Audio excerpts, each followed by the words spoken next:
السلام عليكم، مساء الخير جميعا.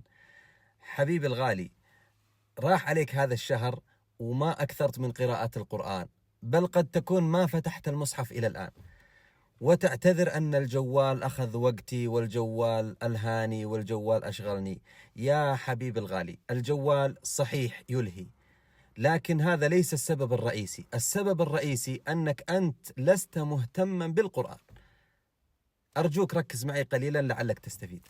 أنت لست مهتما بقراءة القرآن. لو كنت مهتما غاية الاهتمام بالقرآن والله لا يشغلك الجوال ولا يشغلك الناس ولا يشغلك أحد عن هذا الشيء المهم الذي له أهمية بالغة في قلبك. أنا بعطيك مثال. هل تجد إنسان يتخلف عن الدوام، عن العمل، يوم يومين ثلاثة أربعة ما يداوم، فلما سئل ليش أنت يا فلان ما تداوم قال والله أنا أشغلني الجوال عن الدوام؟ هل في أحد كذا؟ ما في، لأنهم يعرفون أهمية الدوام.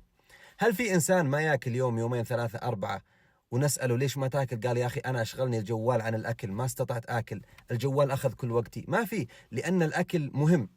هل في إنسان مهتم أو مغرم بفريق كروي والليلة مباراة هذا الفريق على النهائي، هل تجد إنسان يفوت هذه المباراة المهمة عنده والسبب أنه يقول أنا منشغل بالجوال، ألهاني الجوال؟ ما في.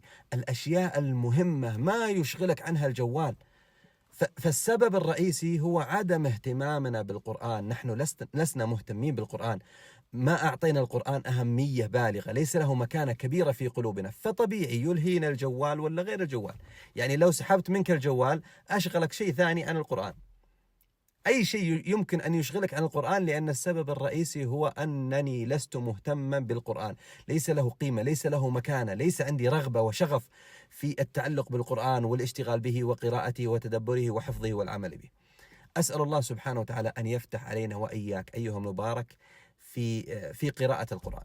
يا إخوة، هذا الشهر هو شهر القرآن، فلا تعتذر أنت بالقرآن.